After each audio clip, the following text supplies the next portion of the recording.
How to set up automatic replies in Outlook on browser. This tutorial shows you how to send an out-of-office message automatically whenever someone emails you if possible. First, open your browser and go to Outlook.com, then log into your account. From there, click the gear icon at the top right of the screen to open Settings.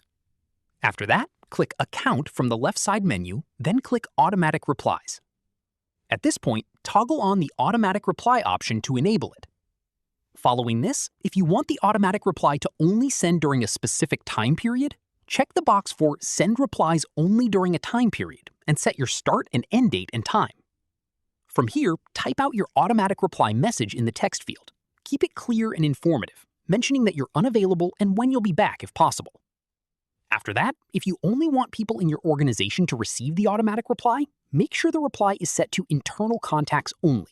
If you also want external senders to receive it, toggle on the option for Outside My Organization and type a separate message for them if needed.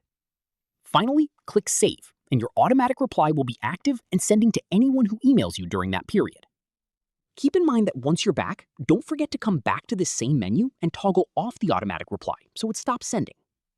That's how you set up automatic replies in Outlook on browser. If this helped, drop a like, subscribe for more tutorials, and ring the bell so you never miss an upload. See you in the next one.